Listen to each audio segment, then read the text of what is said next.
నేను వెళ్ళి మెడిసిన్ తీసుకుంటాను. Okay sir.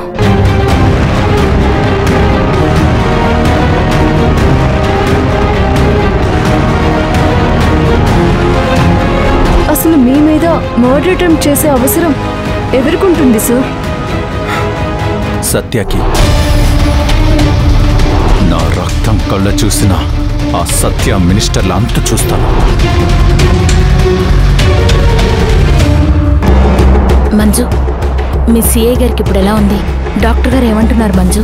గాయం లోతుగా కానందువల్ల ప్రమాదం ఏమీ లేదన్నారు. ఈ సిచ్యువేషన్లో కూడా ఆయన డ్యూటీ అనే కలవరిస్తున్నారు. నన్ను తొందరగా స్టేషన్కి వెళ్ళమన్నారు. సరే పద, నేను స్టేషన్ దగ్గర డ్రాప్ చేస్తాను.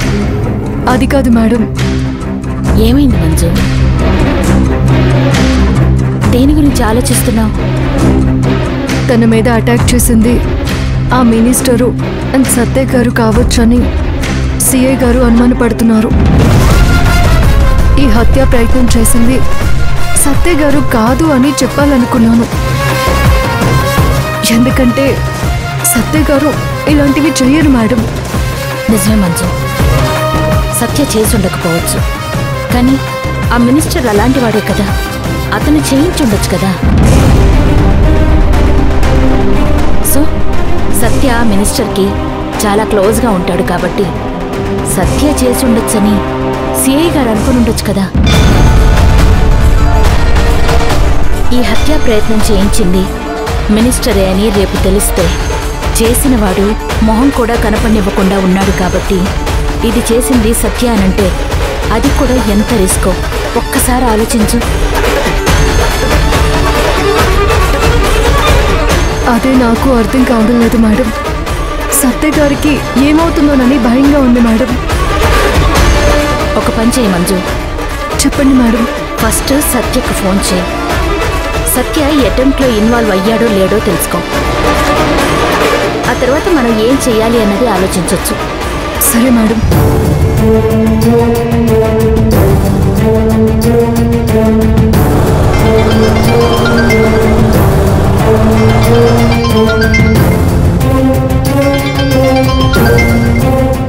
మంజు చెప్పు.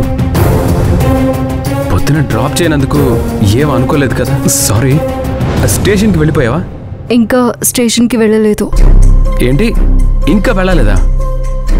ఏమైంది మంజు? ఏమైనా ప్రాబ్లం అయిందా? దారిలో మా సిఐ గారి మీద అటాక్ జరిగింది.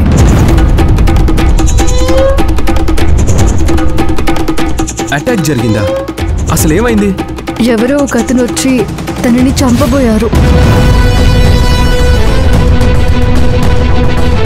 ఇప్పుడు ఎలా ఉంది? సిఐ గారు ఆ టైంలో అలర్ట్ అవ్వడంతో ప్రమాదం తప్పింది.